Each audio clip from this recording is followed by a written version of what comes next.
Hi dear शिक्षक साथियों, आप सभी का स्वागत है स्टडी विथ राहुल 247 पर। आइए आज के क्लास में हम लोग देखेंगे सामाजिक अध्ययन के इस पाठ में मौलिक अधिकार यानी भारतीय संविधान जो विश्व का सबसे बड़ा लिखित संविधान है, इसमें किन किन मौलिक अधिकारों की चर्चा है, किस अनुच्छेद से किस अनुच्छेद तक और कितने मौलिक अधिकार हैं और वर्तमान में कितने मौलिक अधिकार थे। ये सारे चीज़ें हम लोग करेंगे और सभी परीक्षाओं में पूछे जाने वाले इससे प्रश्न को मैं उठाया हूँ, जो कि आगामी जितने परीक्षा है उसमें 2 से 3 प्रश्न यहाँ से आपको देखने को मिल जाएंगे। सबसे पहले हम लोग बात करेंगे कि संविधान के किस भाग में मौलिक अधिकार का वर्णन है। संविधान के किस भाग में मौलिक अधिकार का वर्णन है, तो ये आंसर हो जाएगा भाग 3। तीसरे भाग को मैग्ना कार्टा कहा जाता है क्योंकि संविधान के भाग 3 में मौलिक अधिकार का वर्णन है। देखिए यहाँ पे एक चीज़ मैं यहाँ जिक्र करूँगा, यहाँ 7 से 8 प्रश्न छुपा हुआ है। सबसे पहले मौलिक अधिकार, किसी भी चीज़ पे ज़्यादा अधिकार माने कौन सा देश ज़्यादा अधिकार दिखाता है, ज़्यादा शक्तिशाली है, तो अमेरिका। आप सबको पता है जो भारतीय संविधान तैयार किया गया है, अन्य देशों से कुछ ना कुछ लेकर के भारतीय संविधान का निर्माण हुआ। और इससे पहले मैं भारतीय संविधान का निर्माण कैसे हुआ, कब लागू हुआ, कब अंगीकृत हुआ, अध्यक्ष कौन थे, मैं करा चुका हूँ, जिसका लिंक इस वीडियो के डिस्क्रिप्शन बॉक्स में दे दिया हूँ। तो मौलिक अधिकार अंगीकृत किया गया अमेरिका के संविधान से और मूल संविधान में कुल 7 मौलिक अधिकार थे। कितने? 7। लेकिन वर्तमान में मौलिक अधिकार कितने हैं, तो 6। वर्तमान में मौलिक अधिकारों की संख्या कितनी है? 6। और फिर से यहाँ देख लीजिए, मौलिक अधिकार किस देश के संविधान से लिया गया है, तो अमेरिका। मूल संविधान में कुल कितने मौलिक अधिकार थे, तो आप मूल संविधान में मौलिक अधिकार की बात करें तो एक हाथ का पंजा खोलिएगा और एक हाथ के 2 उंगली को निकालिएगा, ऐसे याद रखिएगा 7। ठीक है। अब बात करें कि अभी वर्तमान में कुल कितने मौलिक अधिकार हैं, तो ये 6 मौलिक अधिकार हैं। अब आगे देखते हैं कितने से कितने अनुच्छेद के बीच मौलिक अधिकारों का वर्णन है।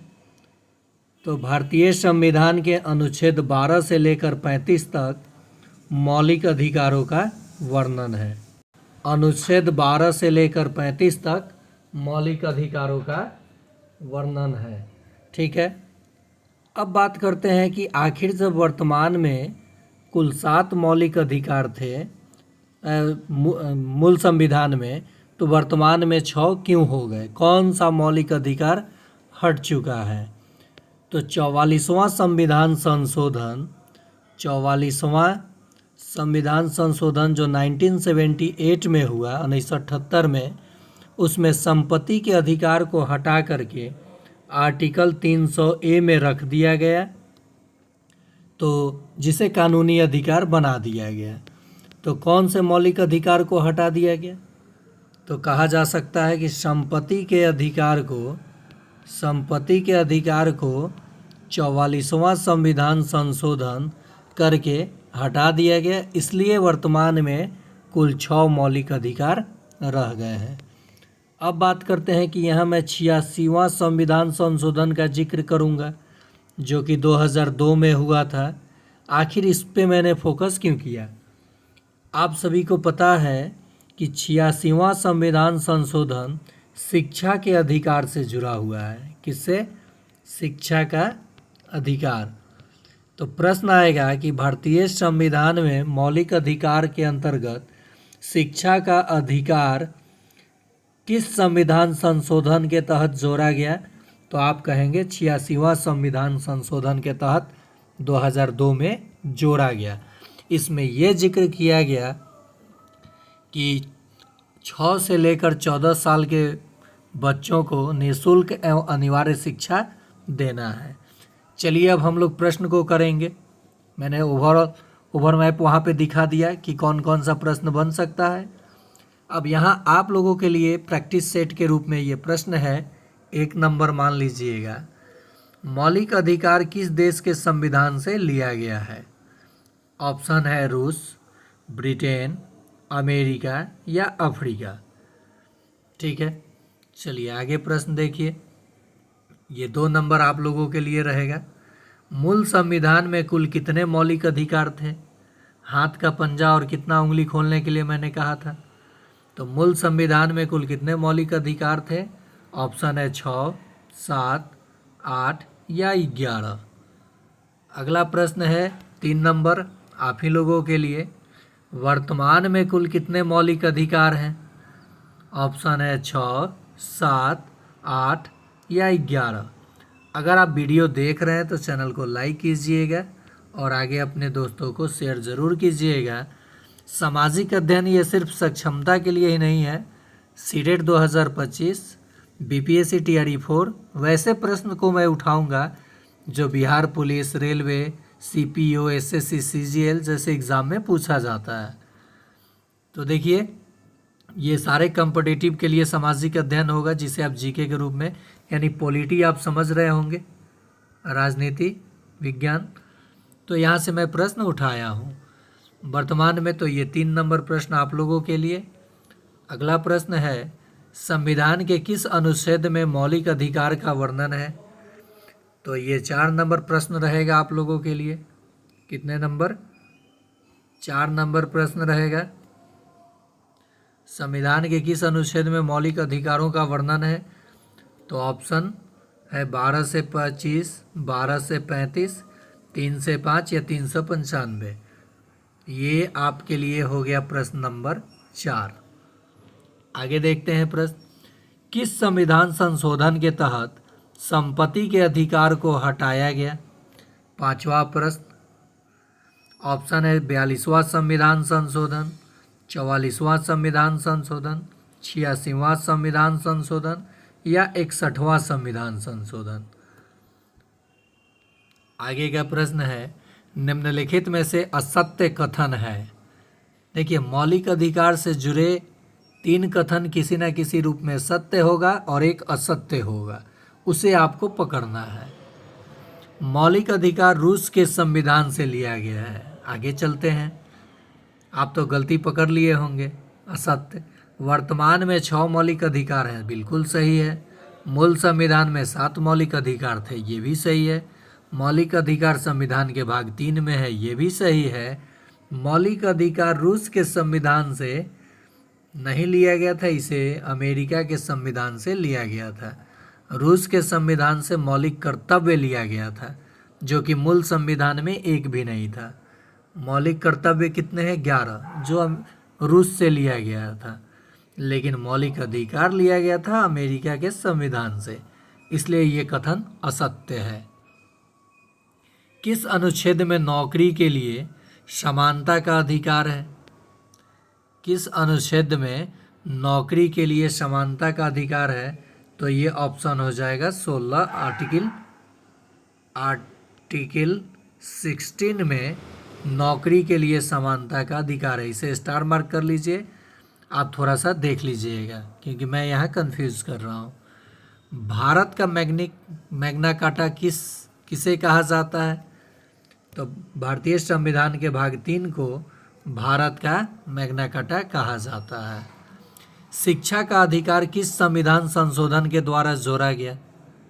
ये प्रश्न रहेगा 6 नंबर करके आप लोगों के लिए, क्योंकि ये मैं बता चुका हूँ पहले। समानता के अधिकार के अंतर्गत कितने अधिकारों का उल्लेख है? तो 14, 15, 16, 17। आर्टिकल 14, 15, 16, 17 और 18, 3 और 2, 5। कुल कितने समानता के अधिकार के अंतर्गत कितने अधिकारों का उल्लेख है? तो कहिएगा 5। निम्नलिखित में से किस अनुच्छेद में संस्कृति और शिक्षा के अधिकार का उल्लेख है? तो ये हो जाएगा अनुच्छेद 29 और 30। प्रश्न आएगा कि किस अनुच्छेद में संस्कृति और शिक्षा के अधिकार का उल्लेख है? तो 29 और 30। देश में आपातकाल के घोषणा होने पर कौन सा अधिकार निलंबित नहीं होता है। एक बात आप जान लीजिए, आपको पता होगा 1975 जब इमरजेंसी लगा था, इंदिरा गांधी प्रधानमंत्री थी, तो जब भी देश में आपातकाल की घोषणा होगा तो ये जो मौलिक अधिकार संविधान आपको देता है, ये सारे अधिकार आपसे छीन लिया जाएगा। लेकिन ऐसे 2 आर्टिकल हैं जो आपातकाल के दौरान भी नहीं छीना जा सकता, और वो 2 आर्टिकल हैं 20 और 21A, यानी आर्टिकल अनुच्छेद 20 और 21 निलंबित नहीं होता है आपातकाल के दौरान। भारतीय संविधान के किस अनुच्छेद में संवैधानिक उपचार दिया गया है? तो आर्टिकल 32, यानी अनुच्छेद 32 को कहा जाता है संविधान की आत्मा, क्योंकि संवैधानिक उपचार यानी आर्टिकल 32 में दिया गया है। निम्नलिखित में से कौन सा अनुच्छेद मार्शल लॉ के दौरान मौलिक अधिकारों को प्रतिबंधित करता है? प्रश्न है कि जब मार्शल लॉ लगता है तो कौन सा जो आर्टिकल है, अनुच्छेद है, मौलिक अधिकार को प्रतिबंधित कर देता है? तो ये उत्तर हो जाएगा 34, अनुच्छेद 34। निम्नलिखित में से किस अनुच्छेद के तहत 6 से 14 वर्ष के बच्चों को अनिवार्य एवं निःशुल्क शिक्षा दिया जाता है? तो आर्टिकल 21A। देखिए दोस्तों, ये जो प्रश्न था आप लोगों के लिए, ये केवल सक्षमता ही नहीं, सीटेट 2025 मैं बार बार रिपीट कर रहा हूँ, जो सामाजिक विज्ञान से हमारे साथी परीक्षा देने वाले हैं, बीपीएससी टीआरई 4 को ध्यान में रखते हुए आप यहाँ सीटेट निकालना हो तो ज्वाइन कीजिए। कैसे सीटेट निकाला जाता है बताऊँगा, कैसे मैंने निकाला था दोनों पेपर। और बीईओ का भी नोटिफिकेशन नहीं आया है, लेकिन जो भी हमारे शिक्षक साथी इसमें भी अपना लक आजमाना चाहते हैं, यानी तैयारी करना चाहते हैं, तो दोनों चैनल पे आप जुड़ सकते हैं, जीके स्टडीज़ और स्टडी विद राहुल 247 पर। दोनों चैनल पर आपको क्लास शुरू किया जा चुका है, किया जाएगा, किया जा चुका नहीं है, लेकिन नोटिफिकेशन के बाद कि किनको मौका मिलेगा, क्या जनरल कंपटीशन से बीईओ का एग्ज़ाम होगा या फिर शिक्षक ग्रुप में ही होगा या किनका होगा, तो ये चीज़ें नोटिफिकेशन के बाद ही मैं कराऊंगा। तब तक आप ये सामाजिक विज्ञान के अंतर्गत ये उसमें भी प्रश्न आएगा, तैयारी कीजिए। अगर आपको पसंद आ रहा है वीडियो तो लाइक कीजिए और अपने दोस्तों को शेयर कीजिए।